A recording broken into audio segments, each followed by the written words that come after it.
Alright, when I'm included, I feel perfect, wanted, motivated, a sense of belonging, loved, cared for, give expression to who I am, happy, great, joyful, freed, belonging, comfortable, included, confident, important, welcome, feeling oneself, strong, given a role, involved, excited, have a voice, complete, prominence, I suppose in the church family, significant, respected, when I'm accepted the way I am, feel useful, empowered, great, inspired, happy, understood, loved, motivated, a sense of oneness, grateful, it draws more from me,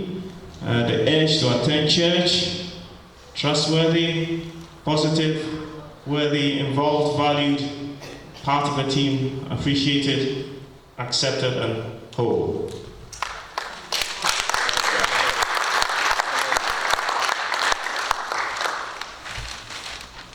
A brand is a promise of an experience and an experience of a promise.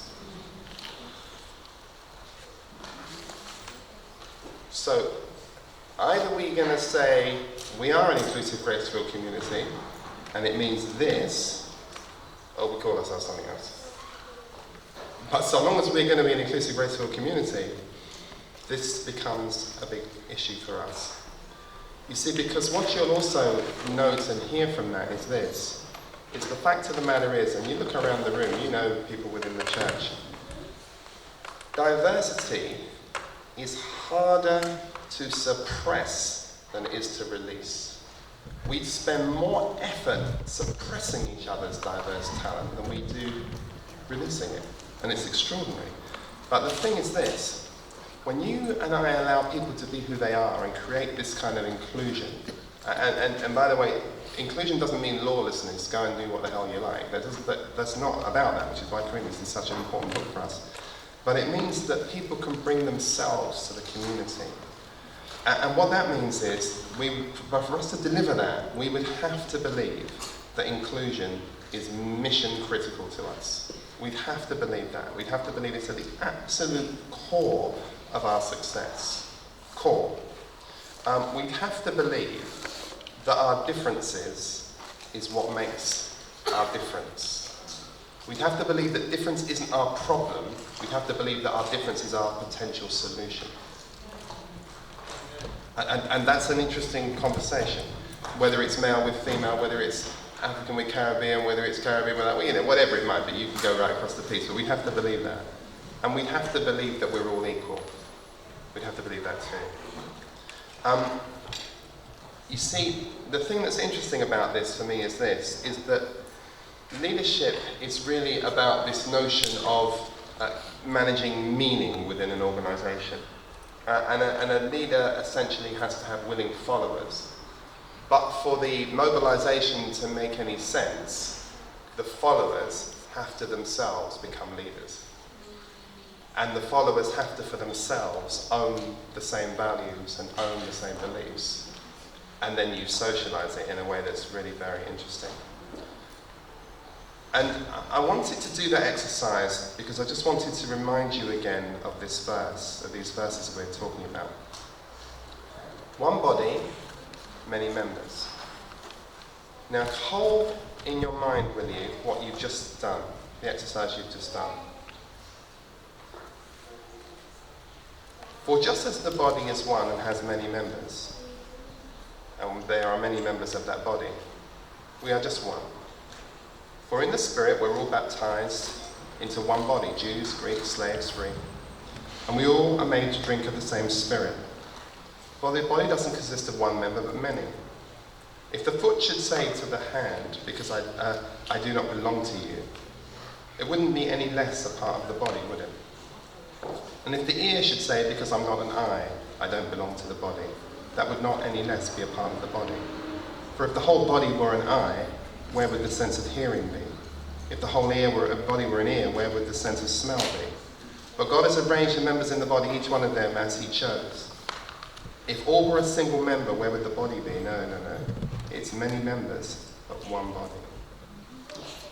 And Paul works his way through 1 Corinthians 12 to come to this most extraordinary climax at the end of it.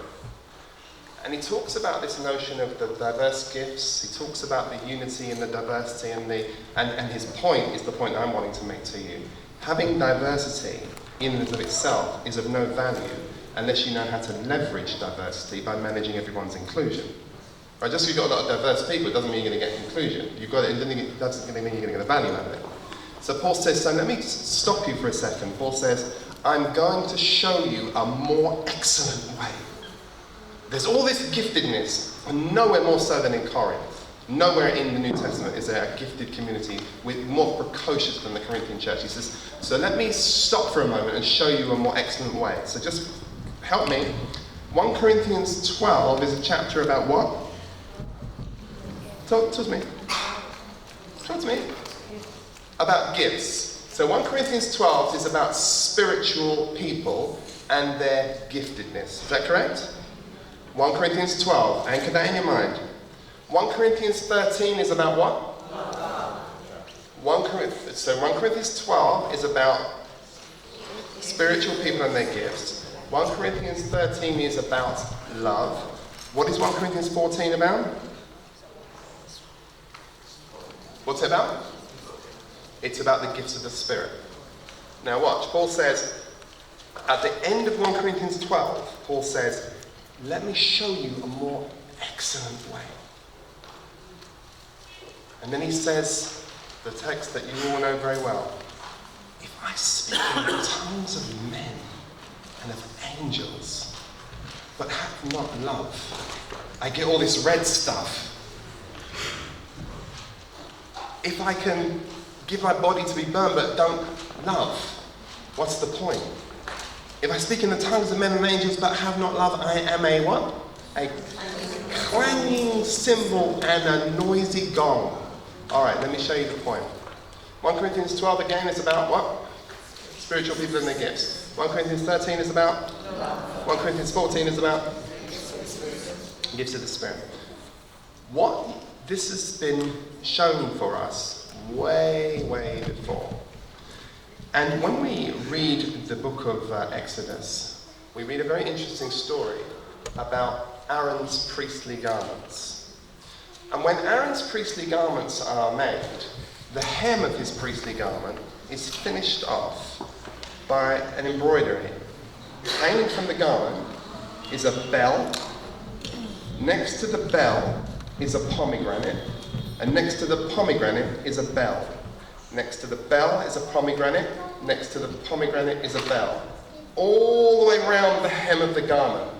Bell, pomegranate, bell, pomegranate, bell, pomegranate, bell, pomegranate. Why? 1 Corinthians 12, 1 Corinthians 13, 1 Corinthians 14. Because if I take 1 Corinthians 13 away, all I have is a noisy, clanging cymbal. But if I have the fruit of the Spirit wedged between the gifts of the Spirit, when they come together, they don't clang. It's like one of those wonderful kitchen things where you have that slow release on the thing and it just hits the cupboard and it doesn't go bang. And you and I are used to being in spiritual environments where bang. It's just bang, because you hear 1 Corinthians smash into 1 Corinthians 14, and it smashes into 1 Corinthians 14, and it keeps 12 goes into 14, 14 goes into 12, and it's just like a noisy gong and a clanging cymbal, and what the hell are these people doing? And then you have other communities that just love you, you know. But there's no power. There's no move of the Spirit. There's no glory. But the model is bell, pomegranate, bell, pomegranate, bell, pomegranate. And as we push into what God has for us, every time you see somebody move in a 1 Corinthians 12 mode, expect to see love come crashing in on top of that. And as the love arrives, it gives movement to 1 Corinthians 14. And so the move of the Spirit works around and around and around. And our challenge is to recognize that, because Paul says this: when I was a child, I thought like a child and spoke like a child, I reasoned like a child. But when I became a man, I put away the childish things. And the childish things are power without love, or love without power.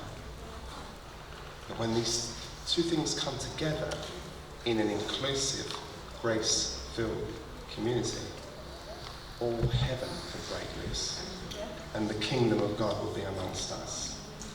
So I commend you, beloved, if we have the love, and this is a community that is so on point when it comes to love. And I want you to have the fullness of our manifesto in God. Those of you who have the love, you've also got the power. But don't love power. Use your power.